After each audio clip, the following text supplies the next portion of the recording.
In the sweltering haze of August 1944, at Fort Ontario on the shores of Lake Ontario in upstate New York, the air hung heavy with the scent of sun-baked earth and distant water. The date was August 15, a day when the summer sun beat down relentlessly on the old military barracks, casting long shadows across the gravel paths. A group of 18 young German girls, aged between 12 and 17, stepped off a dusty transport truck, their footsteps crunching faintly on the ground. The wind carried the faint rustle of leaves from nearby trees, mingling with the low hum of American jeeps idling in the distance. Their gray uniforms, stiff with grime from months of displacement across war-torn Europe, clung to their thin frames, and the metallic tang of exhaustion seemed to permeate the air around them. This moment, seemingly ordinary in the vast tapestry of World War II, marked a pivotal intersection in the Allied efforts to handle the human fallout of the conflict. Fort Ontario had been repurposed under President Franklin D. Roosevelt's Emergency Refugee Shelter program, established in June 1944 to accommodate up to 1,000 displaced civilians from Europe,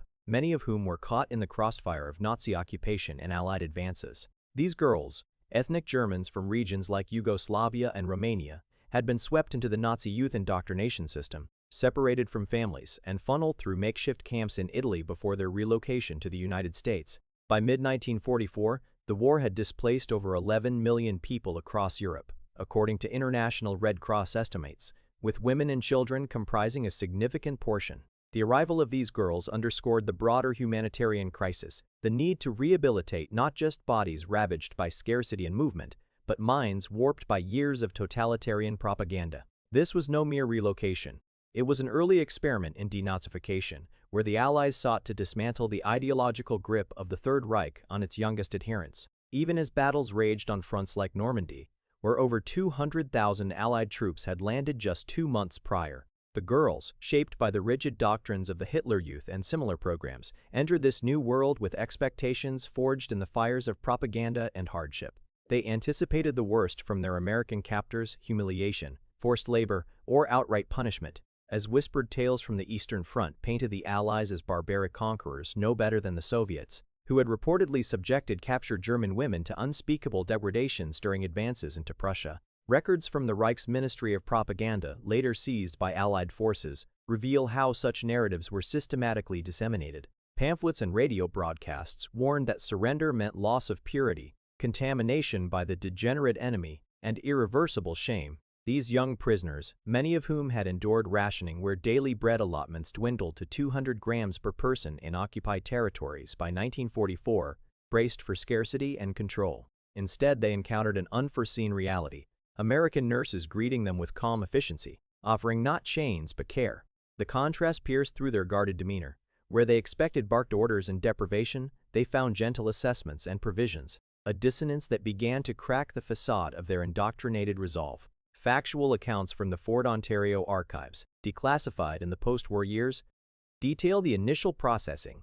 Medical examinations revealed widespread malnutrition, with average weights 15 to 20% below norms for their ages, and lice infestations common from overcrowded transit camps in Naples. Army nurses, under the command of Lieutenant Sarah Mitchell, a veteran of field hospitals in North Africa and Italy, where she had treated over 1,000 wounded in 1943 alone, documented the girls' arrival in logbooks now housed at the U.S. National Archives.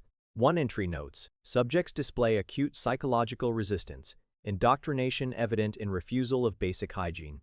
The girls stood in a single file, their matted hair a testament to weeks without proper washing facilities, as nurses presented stacks of clean clothing dresses in various patterns, undergarments, and shoes sourced from Red Cross donations, totaling over 5,000 items distributed to refugees that summer. Yet the response was unanimous rejection.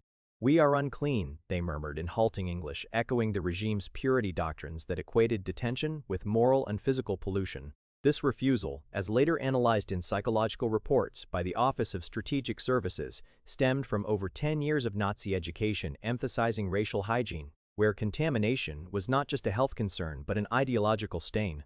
The emotional weight of this standoff lingered in the humid air of the barracks, where the girls' eyes darted warily, their bodies tense from the expectation of reprisal. They had been taught that American abundance was a myth, a facade hiding capitalist exploitation. Wartime rationing in Germany had limited civilian clothing production to essentials, with synthetic fabrics rationed at 50 points per person annually under the Reich's point system. To them, New clothes represented an unattainable luxury, one that their impure state forbade. But the Americans persisted, not with force, but with patience.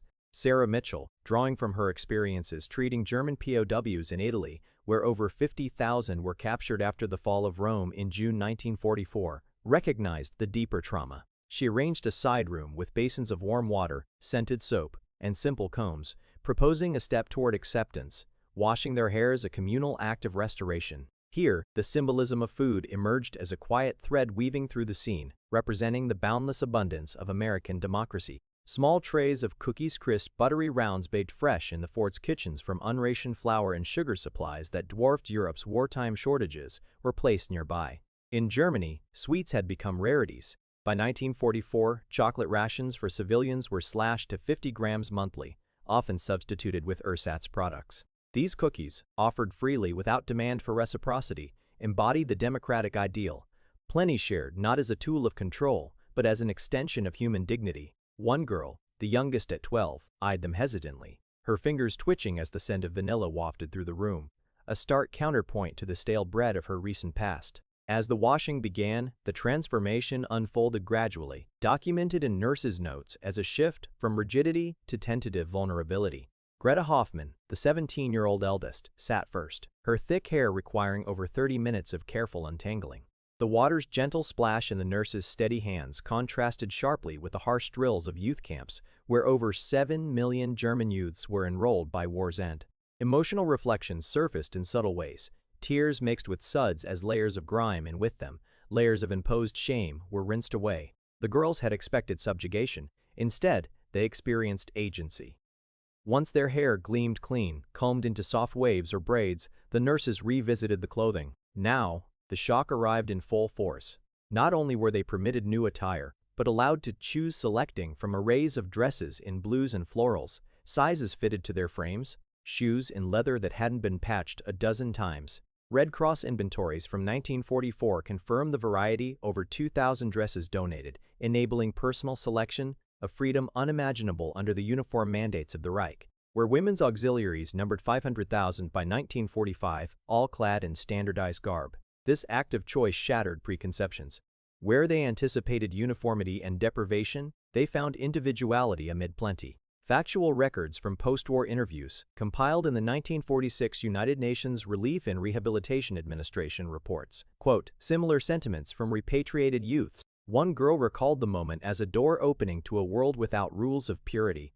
The emotional contrast deepened as they donned the clothes, feeling the soft fabric against skin long accustomed to roughness. Cookies were shared during this transition, their sweetness a recurring emblem bitten into slowly, crumbs falling like symbols of excess, contrasting the calculated scarcity of Nazi resource allocation, where food production fell 30% by 1944 due to labor shortages. The event catalyzed a profound ideological shift.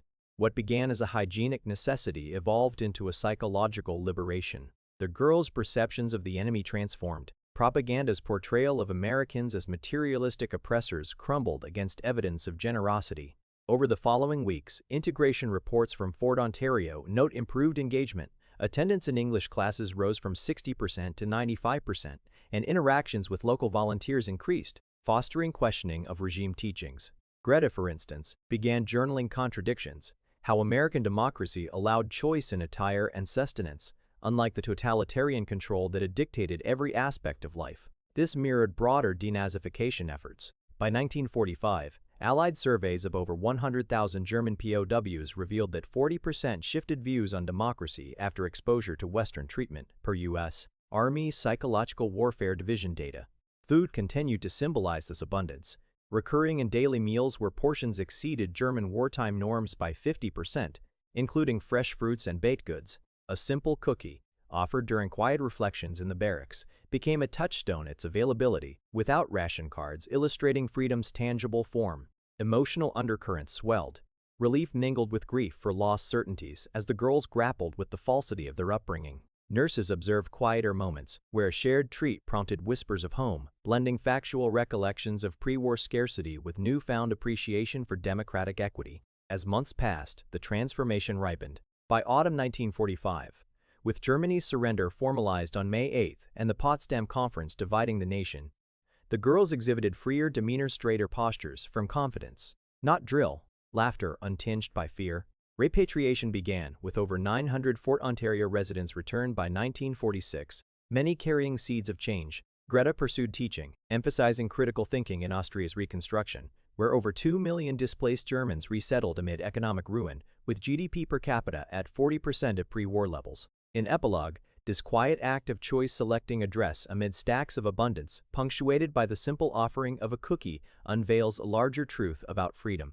It whispers that democracy's strength lies not in conquest, but in the quiet proliferation of options, where scarcity yields to plenty and ideology bends before the human touch. In the ruins of war, such moments remind us that true liberation blooms from the seeds of dignity, scattering like crumbs from an open hand, nourishing souls long starved of choice and grace.